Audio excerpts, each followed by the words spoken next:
السلام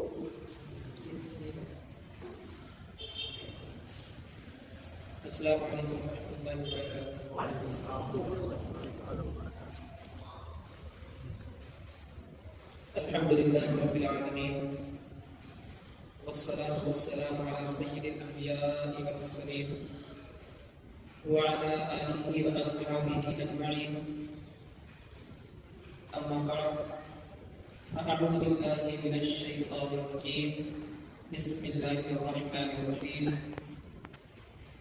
والذین معه أشداء على الكفار رحماء بينهم تراهم ركعا سجدا يبتغون فضلا من الله ورضوانا. صدق اللہ العظیم. آئیے کچھ آیتوں معروف سے کر ہم اپنی اور ساری کائنات کی نفس عقیدت یعنی ہم سب اپنے آقا و مولا جناب محمد رسول اللہ صلی اللہ علیہ وسلم کی بارگاہ میں جو شریف کا نظرانہ پیش کرنے کا حضرت پڑھیں. اللہم صلی علی سیدنا مولانا محمد بن عبد الجود الاکرم وآلہ واصحابہ وبارک وسلم. عزیزان محترم، آپ لوگ سامنے آ جائیں تو کرنے میں آسانی ہوگی.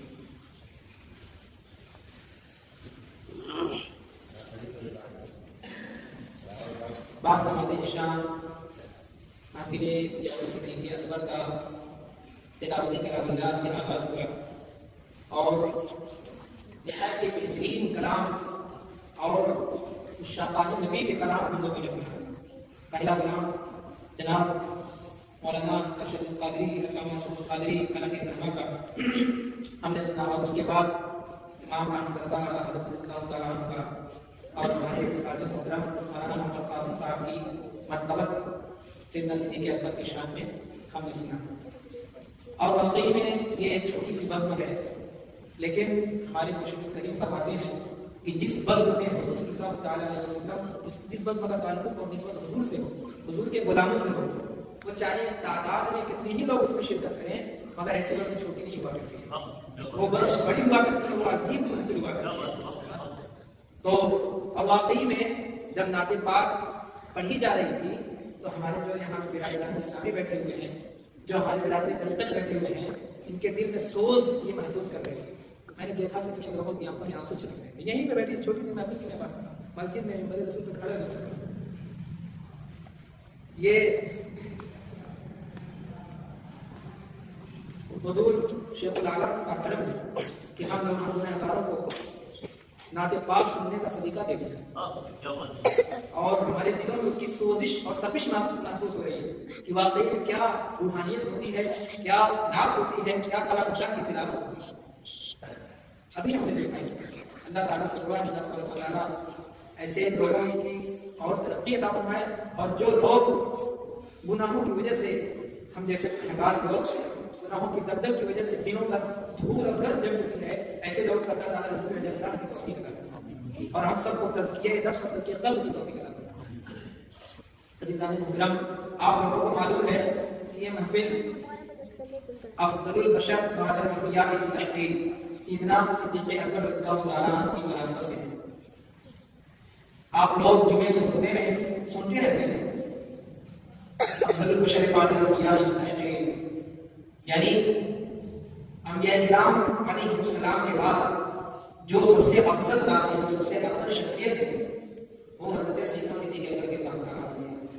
اسی افضل ذات کی نسبت سے یہ نبی اتارے گئے. میں نے قرآن پاک کی ایک آیت کریمہ سورہ بقرہ کی اس کا ایک ٹکڑا تلاوت فرمایا. اس آیت کے تعلق سے گفتگو کرنے سے پہلے کچھ تمہیدات عرض کرنا چاہتا ہوں. یہ آیت کریمہ جو میں نے پڑھی ہے وہ اللہ تبارک و تعالیٰ نے صحابہ کرام کے وصف میں بیان کیا ہے، صحابہ کرام کے اوصاف کا اس میں ذکر کیا ہے. اس لیے ہم اور آپ گفتگو کرنے سے پہلے یہ جان لیں کہ یہ صحابہ یا صحابی یا اصحاب ہم جو کہتے رہتے ہیں یہ کون ہے. اچھا، اس میں کتنے لوگوں کو معلوم ہے کہ صحابی کسے کہتے ہیں؟ کتنے لوگوں کو معلوم ہے نبی کسے کہتے ہیں، رسول کسے کہتے ہیں؟ اسلام کی بنیادی تعلیم ہے، ہر ایک مسلمان کو معلوم ہونا ضروری ہے۔ صحابی اس شخص کو کہا جاتا ہے جس نے ایمان کی حالت میں حضور صلی اللہ تعالیٰ علیہ وسلم کا دیدار کیا یا ملاقات کی اور پھر ایمان ہی کے ساتھ دنیا سے وہ رخصت ہو گئے، ایسے شخص کو صحابی کہا جاتا ہے۔ اگر کوئی شخص ایمان کا ہے، حضور کو دیکھ لیا، ملاقات کر لیا، تو چاہے کوئی عبادت نہ کیا اور اس کا فوراً انتقال ہو گیا، پھر وہ ایسا شخص ہو گیا، اس مرتبے کو وہ پا گیا کہ پوری دنیا میں کوئی کتنی بھی عبادت کر لے، اس صحابی کے قدموں کے ذرے کے نیچے جو دھول ہے وہاں تک نہیں پہنچ سکتا ہے۔ صرف یہ حضور صلی اللہ تعالیٰ علیہ وسلم کی صحبت کا اثر ہوتا ہے۔ ایک بار آپ حضرت کو شریف پڑھ لیجیے، اللہم صلی علی سیدنا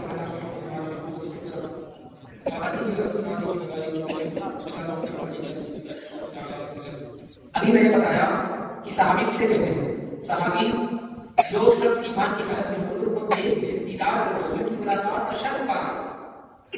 حضرت مجدد فسانی امام ربانی رضی اللہ تعالیٰ عنہ لکھتے ہیں کہ خیر البشر علیہ السلام و تسلیم، یعنی ہمارے آقا و مولا جناب محمد رسول اللہ صلی اللہ تعالیٰ علیہ وسلم کی صحبت میں صحابہ کرام نے وہ پایا، ہمارے نبی کی صحبت میں صحابہ کرام نے وہ پایا کہ عام شخص تو دور کی بات، اولیاء کرام آخری درجہ اور ان کا جو انتہا درجہ ہوتا ہے وہاں پر بھی وہ چیز نہیں پا سکتے ہیں۔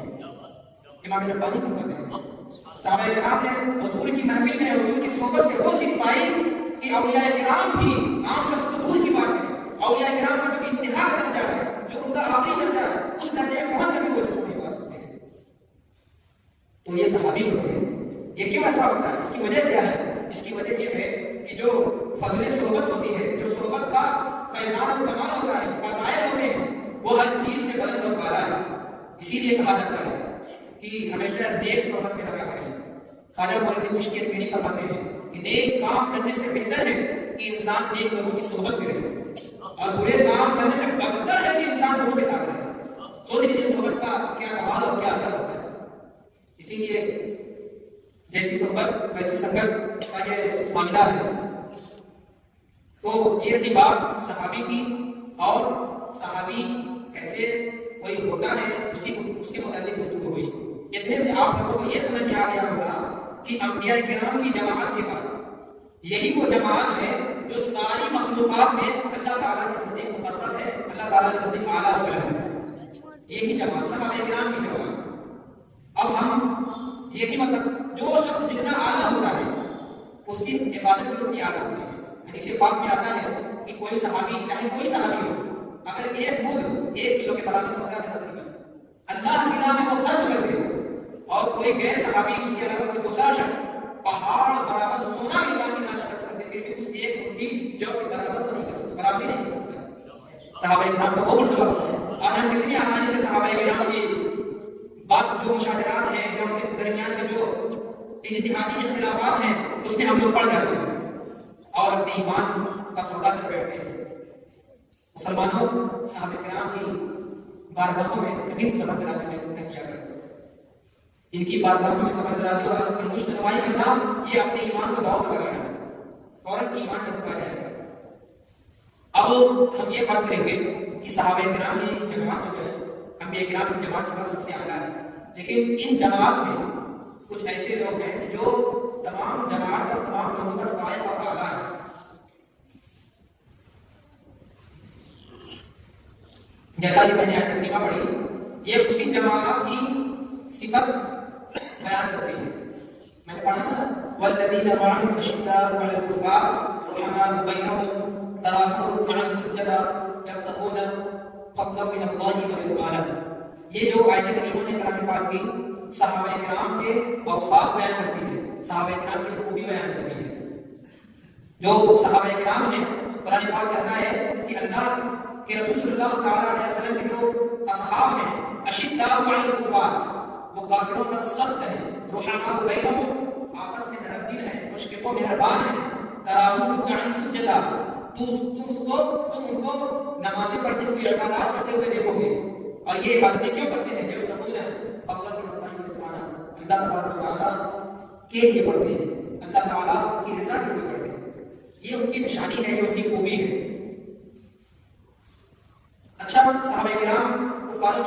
سخت نفرت کیوں کرتے تھے؟ ایک اصول ہے کہ انسان جس شخص سے محبت کرتا ہے پھر وہ شخص یعنی محبوب، وہ شخص جس سے محبت کرتا ہے انسان اس سے بھی محبت کرتا ہے، اور وہ شخص جس سے نفرت کرتا ہے انسان اس سے بھی نفرت کرتا ہے۔ صحابہ کرام اللہ اور رسول کے اتنے چاہنے والے تھے، یہاں تک کہ مال جائیداد اولاد بلکہ خود سے بھی زیادہ اللہ اور رسول کو چاہتے تھے۔ اسی لیے جو اللہ اور رسول کا دشمن ہوتا تھا اس کو اپنا دشمن سمجھتے تھے اور اس سے نفرت کیا کرتے تھے۔ تو جو کفار مشرکین ہیں کفر اور شرک کی وجہ سے ان سے اللہ تعالیٰ نفرت کرتا ہے، تو صحابہ کرام بھی ان سے سخت نفرت کیا کرتے تھے اور آپس میں مہربانی ایک دوسرے سے کرتے تھے۔ جیسے ایک باپ اپنے بیٹے کے ساتھ مشکل ہوتا ہے اور شفقت کرتا ہے، اسی طریقے سے ایک صحابی دوسرے صحابی کے ساتھ مہربانی سے پیش آتے تھے۔ کوئی صحابی جب دوسرا ایمان مومن صحابی ملتا تو فوراً ان سے کرم جوشی کے ساتھ مصافحہ کیا کرتا، مانتا کیا کرتا، سلام کیا کرتا۔ یہ ایمان کامل درجے کی ایمان کی نشانی ہے، لہٰذا ہم لوگوں کو بھی چاہیے صحابہ کرام کی سیرت سے سبق ملتا ہے کہ تمام مسلمان آپس میں بھائی بھائی ہیں، اور اگر ہمیں کسی سے بغض اور کینہ ہے تو ہمیں اپنے ایمان کا جائزہ لینا چاہیے اور اپنے قلب کی صفائی ستھرائی کرنی چاہیے۔ تیسری خوبی قرآن پاک میں بیان فرمائی تراہم کا عنصر جگہ، تو صحابہ کرام کی جو جماعت ہے یہ اللہ اور رسول کے لیے ہمیشہ نمازیں پڑھتی، عبادات کیا کرتی تھی، بلکہ ایک دوسرے پر نیکیوں میں سبقت لے جایا کرتے تھے، اور یہ سبقت لے جانا خالص اللہ کی رضا کے لیے ہوتا تھا۔ اب صحابہ کرام رضوان اللہ تعالیٰ علیہم اجمعین کے اوصاف آپ لوگوں نے سن لیا، لیکن پیر مہر علی صاحب بولڈوی وہ اسی آیت کریمہ سے خلفائے اربعہ یعنی حضرت سیدنا صدیق اکبر، حضرت عمر فاروق، حضرت عثمان غنی اور حضرت علی المرتضیٰ رضی اللہ تعالیٰ عنہ اجمعین کی ترتیب کو استخراج کرتے ہیں اسی آیت کریمہ سے۔ جو مفسر ہوتا ہے، جو صوفی ہوتا ہے، وہ قرآن کی باریکیوں کو جانتا ہے۔ یہ ظاہراً آیت کریمہ تمام صحابہ کرام کے اوصاف بیان کرتے ہیں، لیکن جب ہم غور کریں گے تو معلوم ہوگا وہ فرماتے ہیں والذین معہم، جو ان کے ساتھ والے ہیں، جو ان کی معیت میں رہتے ہیں، جو رسول اللہ صلی اللہ علیہ وسلم کے ساتھ رہتے ہیں، اشداء علی الکفار، وہ کافروں پر سخت ہیں، لیکن جو معیت ہے ویسے تو تمام صحابہ کرام کو معیت اور حضور کی صحبت نصیب ہوئی، لیکن سب سے زیادہ صحبت کس کو ملی؟ یار اللہ یار مزار سیدنا صدیق اکبر رضی اللہ عنہ کو ملی۔ تو وہ فرماتے ہیں کہ اس میں لطیف اشارہ ہے کہ جو والذین معہم ہوئے، اس سے مراد افضل البشر بعد الانبیاء کے ساتھ سیدنا صدیق اکبر رضی اللہ تعالیٰ عنہ کے ساتھ ہے، کیونکہ تمام صحابی کو معیت ملی ہے، لیکن جو معیت سیدنا صدیق اکبر کو نصیب ہوئی وہ کسی صحابی کو نہیں ملی۔ ہم شروع سے دیکھ لیں، مکہ میں ہو، پھر اس کے بعد سفر میں ہو، غزر میں ہو، بازار میں ہو، کہیں پر بھی ہو، ہر جگہ ساتھی نظر آتے ہیں، اور اتنی ان کو رفاقت نصیب ہوئی، اتنی رفاقت نصیب ہوئی کہ جب ہجرت کے سفر میں آپ حضور صلی اللہ علیہ وسلم کے ساتھ سفر میں تھے تو اس درمیان کیا معاملات ایسے ہوئے کہ جب مدینے کے قریب یہ قافلہ پہنچتا ہے تو مدینے سے جو لوگ آتے ہیں حضور صلی اللہ تعالیٰ علیہ وسلم سے ملنے کے لیے، تو وہ حضور صلی اللہ تعالیٰ علیہ وسلم اور سیدنا صدیق اکبر بھی امتیاز نہیں کر پا رہے تھے، کون آتا ہے کون غلام ہے، لوگ سیدنا صدیق اکبر ہی سے سلام و صفا کیا کرتے تھے، یہ لوگ امتیاز نہیں کر پا رہے تھے کون رسول ہے کون امتی ہے۔ یہ اس وجہ سے تھا کہ اتنی رفاقت اور معیت نصیب ہو گئی تھی کہ حضور صلی اللہ تعالیٰ علیہ وسلم کا پورا آپ سیدنا صدیق اکبر پر پڑ چکا تھا، اور اسی رنگ میں رنگ میں اتنے رنگ دے چکے تھے کہ لوگ پہچان ہی نہیں پا رہے تھے کہ حضرت ابوبکر صدیق کون ہے اور رسول اللہ صلی اللہ تعالیٰ علیہ وسلم کون ہے۔ پھر سیدنا صدیق اکبر نے ایک نشانی کے لیے چادر ڈالی، کہہ نے کہ پگڑی کو اونچا کر دیا حضور صلی اللہ تعالیٰ علیہ وسلم کے سر کے اوپر کہ لوگ پہچان ہیں، بلکہ صرف ہجرت ہی میں نہیں ساتھ ہے، آج گزار میں بھی ان کے ساتھ ہیں، اور انشاءاللہ تک قیامت کے دن جنت میں بھی ان کے ساتھ رہیں گے اور ان کی معیت ہی میں رہیں گے۔ اسی نعرے تکبیر، نعرے رسالت، شان صدیق اکبر، نعرے تکبیر۔ درود شریف پڑھ لیجیے، اللہم صلی علی محمد۔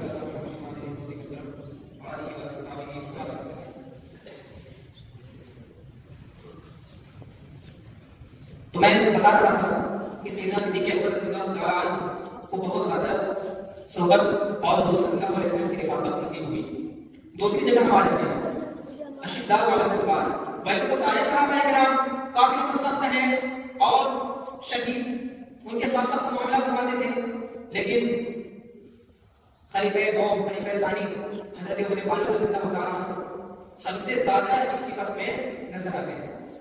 آپ ان کو پڑھیں گے تو دیکھیں گے جب غزوہ بدر ہو چکا تھا، قیدی اسلام مسلمانوں میں قید میں تھے، تو حضور صلی اللہ علیہ وسلم نے تمام صحابہ کرام سے پوچھا، مشورہ کیا کہ ان کے ساتھ کیا معاملہ کیا جائے۔ تمام صحابہ کرام نے اپنے اپنے اعتبار سے مشورہ کیا، لیکن سب سے سخت مشورہ حضرت عمر فاروق رضی اللہ تعالیٰ عنہ۔ آپ نے مشورہ دیا تمام کافروں کو قتل کر دیا جائے تاکہ اسلام کی حیبت اور حکومت دبا کافروں پر طاری ہو۔ اسی طریقے سے ایک بشر منافق تھا، وہ حضور صلی اللہ تعالیٰ علیہ وسلم سے کسی مسئلے میں کسی کام میں فیصلہ کروانے میں وہاں سے آیا، پھر اس کے بعد حضور صلی اللہ علیہ وسلم کو کی بارگاہ سے حضرت عمر فاروق کی بارگاہ میں آتا ہے، کہتا ہے کہ میں آپ سے فیصلہ چاہتا ہوں۔ وہ اسے بتا دیا کہ میں حضور صلی اللہ علیہ وسلم کے وہاں سے فیصلہ کروا کے آ رہا ہوں، آپ جاتے ہیں اور کروا کے کراتے ہیں۔ کہتے کہ جو حضور کے فیصلے کو نہ مانے اس کا یہی انجام ہے، یہی فیصلہ ہے کہ اس کو دنیا سے باہر کر دیا جائے۔ تو اس طریقے سے سخت تھے اور کافروں کے ساتھ ان کا معاملہ بہت ہی شدید تھا۔ حضرت عثمان غنی رضی اللہ تعالیٰ عنہ، ویسے تو تمام صحابہ کرام ایک دوسرے سے کام محبت کرتے تھے، نرم دل تھے، لیکن حضرت عثمان غنی رضی اللہ تعالیٰ عنہ اس خوبی میں اور اس وصف میں تمام صحابہ کرام پر فائق اور اعلیٰ نظر آتے ہیں۔ جب آپ کو بلوائیوں نے گھیر لیا تھا اور ان کے گھر کا محاصرہ کر دیا تھا، تو حضرت حسنین کریمین اور مسلمانوں نے اجازت مانگی کہ ان کا مقابلہ کیا جائے، ان کو یہاں سے بھگا دیا جائے، لیکن حضرت عثمان غنی نے یہ اجازت نہیں دی، یہاں تک کہ آپ شہید ہو گئے اور پھر بھی مسلمانوں سے لڑنے کی اجازت نہیں دی۔ اتنے زیادہ مدد تھے۔ حضرت علی رضی اللہ تعالیٰ عنہ تراحم قیام سجدہ، یہ ویسے تو تمام صحابہ کرام عبادت کیا کرتے ہیں، نماز پڑھتے ہیں، لیکن حضرت علی رضی اللہ تعالیٰ عنہ حدیث پاک میں آتا ہے کہ جب نماز کا وقت ہو جاتا تو آپ کے چہرے پیلے پڑ جاتے تھے، کانپنے لگتے تھے، آپ کے اوپر کپکپاہٹ ڈالی ہو جاتی تھی۔ تو صحابہ کرام پوچھتے کہ اے المرتضی رضی اللہ تعالیٰ عنہ ایسا کیوں ہو گیا ہے؟ تو آپ فرماتے کہ اس امانت کو اللہ کی بارگاہ میں سونپنے کا وقت آ گیا ہے جس امانت کو آسمان و زمین اور پہاڑ نے اٹھانے سے انکار کر دیا۔ اس درجے اللہ تعالیٰ سے ڈرتے تھے اور اس درجے کی عبادت کیا کرتے تھے۔ یہ وہ جماعت ہے۔ تو معلوم ہوا کہ ترتیب خلافت قرآن ہی سے ثابت ہے۔ جب والذین معہ حضرت ابوبکر صدیق، اشداء علی الکفار حضرت عمر فاروق اور رحماء بینہم حضرت عثمان غنی، تراحم قیام سجدہ یبتغون فضلا من اللہ ورضوانا حضرت علی رضی اللہ قال اللہ تعالی عنہ کریم۔ بلکہ اس پر تو اجماع ہے کہ تمام صحابہ کرام میں سب سے افضل اور اعلیٰ حضرت خلفائے اربعہ ہیں، یعنی خلفائے راشدین۔ امام اہل سنت مجدد دین و ملت امام احمد رضا خان بریلوی فتوی رضویہ میں بیان فرماتے ہیں کہ اہل سنت والجماعت کا اس پر اجماع ہے کہ مرسلین ملائکہ جو رسول ملائکہ ہیں، فرشتے ہیں، اور انبیاء اور رسول کے بعد سب سے افضل اور اعلیٰ مرتبہ اللہ تعالیٰ کے نزدیک خلفائے اربعہ کا، اس بات پر اجماع ہے۔ اور اس میں بھی آپ فرماتے ہیں سب سے افضل مرتبہ حضرت ابوبکر صدیق رضی اللہ تعالیٰ عنہ ہے، پھر اس کے بعد حضرت عمر فاروق رضی اللہ تعالیٰ عنہ ہے، اس کے بعد مرتبہ حضرت عثمان غنی رضی اللہ تعالیٰ عنہ کا ہے، اور چوتھے درجے پہ مرتبہ حضرت علی المرتضی رضی اللہ تعالیٰ عنہ کریم کا ہے۔ اور امام ربانی مجدد الرسانی مکتوبات مرسلی میں بھی فرماتے ہیں، مکتوبات ربانی میں بھی ذکر ہے، اس میں بھی تو مکتوبات ربانی میں بھی یہ چیز ذکر ہے اور مکتوبات مرسلی میں یہ شیخ شمسی کا مجلس دونوں، بلکہ تمام علماء نے یہ ذکر کیا ہے کہ خلفائے اربعہ کی افضلیت ان کی ترتیب کے خلافت کے مطابق ہے، اور تمام اہل حق کا اس بات پر اجماع ہے کہ انبیاء کرام کے بعد بترتیب خلافت ہی افضلیت ہے، یعنی جس طریقے سے خلافت ہے اسی اعتبار سے افضلیت ہے۔ آج کچھ لوگ کہتے ہیں کہ نہیں، خلافت میں پہلے نمبر پہ حضرت علی ہیں اور اس کے بعد حضرت عمر فاروق ہیں، لیکن کہتے ہیں کہ روحانیت میں یا ولایت میں حضرت علی رضی اللہ تعالیٰ کا نمبر پہلا ہے، حالانکہ ایسا نہیں ہے۔ ہر اعتبار سے بلا کسی قید و بند کے مطلقاً حضرت سیدنا صدیق اکبر رضی اللہ تعالیٰ عنہ یہ چیز میں نہیں کہہ رہا، تمام علماء اہل سنت کہتے ہیں اور اس چیز پر علماء اہل سنت کا اجماع اور اتفاق ہے۔ تو شریف پڑھی اللہم صلی علی سیدنا محمد وآلہ وصحبہ وسلم۔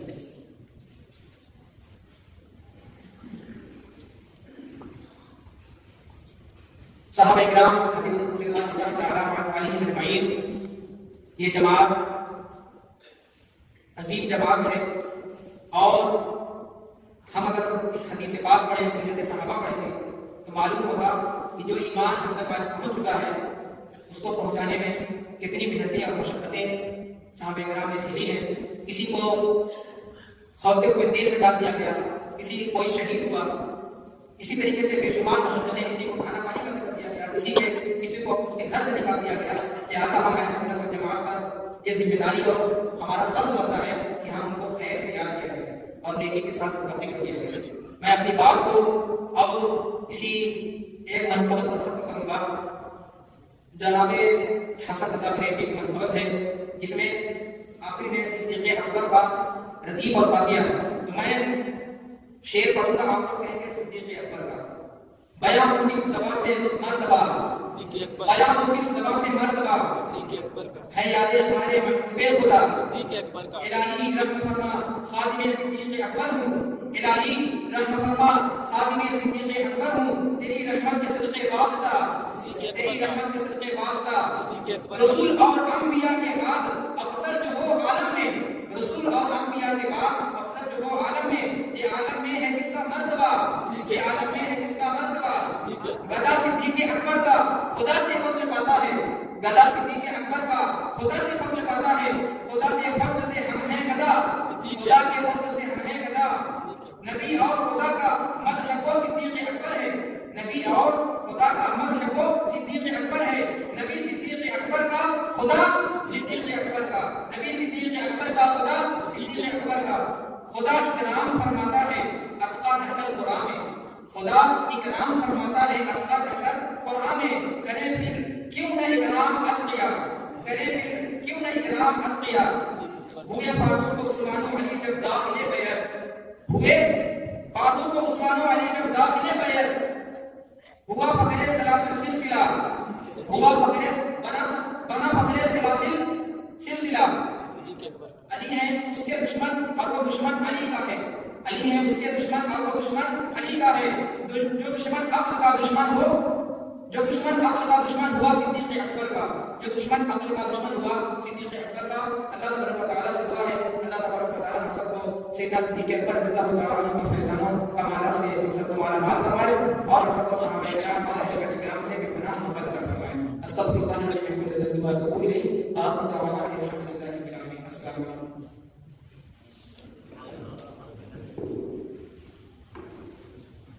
منظر بیان کیا ہو نبی کے دیار کا، منظر بیان کیا ہو نبی کے دیار کا، رہتا ہے ہر گھڑی وہاں موسم بہار کا، رہتا ہے ہر گھڑی وہاں موسم بہار کا۔ اور ابو بکر ہو عمر ہو عثمان یا علی، ابو بکر ہو عمر ہو عثمان یا علی، ملتا نہیں جواب نہیں چار یار